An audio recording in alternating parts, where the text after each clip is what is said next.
అందరికీ ఈరోజు నేను పకోడీ చేస్తున్నాను, కానీ శనగపిండి అయితే యూజ్ చేయట్లేదు. ముందుగా ఆనియన్స్ని ఇలా కట్ చేసుకొని వేసుకున్నాను, ఇంకా పచ్చిమిర్చి వేసుకుంటున్నాను, కరివేపాకు. శనగపిండి చాలామందికి గ్యాస్ ప్రాబ్లమ్స్ ఉంటాయి కాబట్టి ఇలా వేసుకోండి, ఒకసారి ట్రై చేయండి. జీలకర్ర వేసుకున్నాను, పసుపు కొంచెం, కారం, కల్లుప్పు వేసుకొని బాగా మిక్స్ చేసుకోండి. ఆనియన్స్కి కారం ఉప్పు మొత్తం బాగా పట్టాలి, అలా గట్టిగా మిక్స్ చేసుకోండి. ఈరోజు నేను బియ్యం పిండి ఇంకా గోధుమ పిండితో పకోడీ చేస్తున్నాను. చాలామంది వీడియోస్ చూస్తున్నారు కానీ ఇంకా సబ్స్క్రైబ్ చేసుకోవట్లేదు. చేసుకోవచ్చు కదా. ఇంకా నచ్చితే లైక్ చేయండి, కమెంట్ చేయండి. మొత్తం మిక్స్ చేసుకున్న తర్వాత ఇలా వాటర్ వేసేసుకోండి.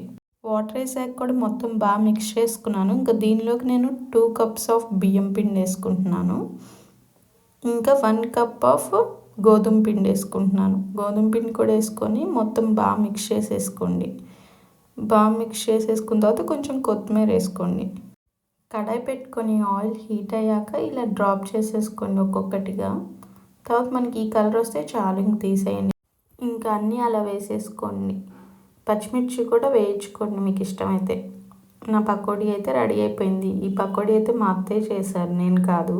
పకోడీ టేస్ట్ అయితే చాలా అంటే చాలా బాగా వచ్చింది. మీరు ట్రై చేసి మీకు ఎలా వచ్చింది అనేది కామెంట్లో చెప్పండి. Please like, share, subscribe my channel. Thanks for watching.